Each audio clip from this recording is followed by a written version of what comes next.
एक युवती बगीचे में बहुत गुस्से में बैठी थी। पास ही एक बुजुर्ग बैठे थे। उन्होंने उस परेशान युवती से पूछा, क्या हुआ बेटी, क्यों इतना परेशान हो? युवती ने गुस्से में अपने पति की गलतियों के बारे में बताया।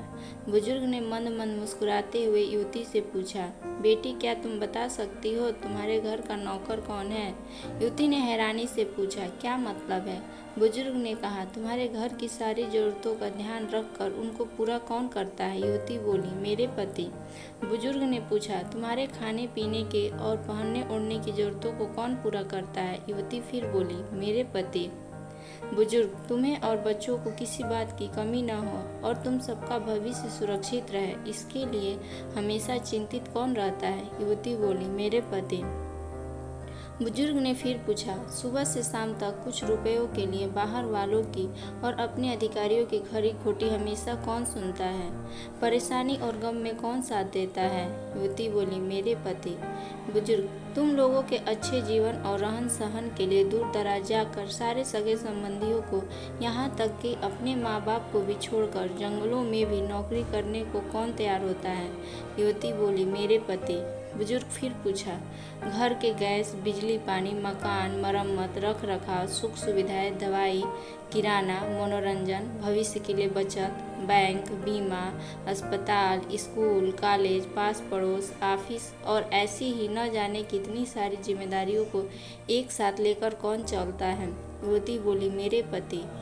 बुजुर्ग, बीमारी में तुम्हारा ध्यान और सेवा कौन करता है? युवती बोली, मेरे पति। बुजुर्ग बोले, एक बात और बताओ, तुम्हारे पति इतना काम और सबका ध्यान रखते हैं, क्या कभी तुमसे इस बात के पैसे लिए? युवती बोली, कभी नहीं। इस बात पर बुजुर्ग बोले कि पति की एक कमी तुम्हें नजर आ गई, मगर उनकी इतनी सारी खूबियाँ तुम्हें कभी नजर नहीं आई।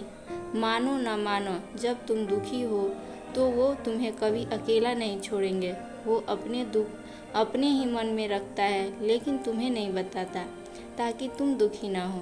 हर वक्त हर दिन तुम्हें कुछ अच्छी बातें सिखाने की कोशिश करता है, ताकि वो कुछ समय शांति के साथ घर पर व्यतीत कर सके और दिन भर की परेशानियों को भुला सके। हर छोटी छोटी बात पर तुमसे झगड़ा तो कर सकता है, तुम्हें दो बातें बोल भी लेगा, परंतु किसी और को तुम्हारे लिए कभी कुछ नहीं बोलने देगा। तुम्हें आर्थिक मजबूती देगा और तुम्हारा भविष्य भी सुरक्षित करेगा। कुछ भी अच्छा ना हो फिर भी तुम्हें यही कहेगा, चिंता मत करो, सब ठीक हो जाएगा। माँ बाप के बाद तुम्हारा पूरा ध्यान रखना और तुम्हें हर प्रकार की सुविधा और सुरक्षा देने का काम करेगा। तुम्हें समय का पाबंद बनाएगा। तुम्हें चिंता न हो, इसलिए दिन भर की परेशानियों में घिरे होने पर भी तुम्हारे 15 बार फोन करने पर भी सुनेगा और हर समस्या का समाधान करेगा। चूँकि पति ईश्वर का दिया गया एक स्पेशल उपहार है।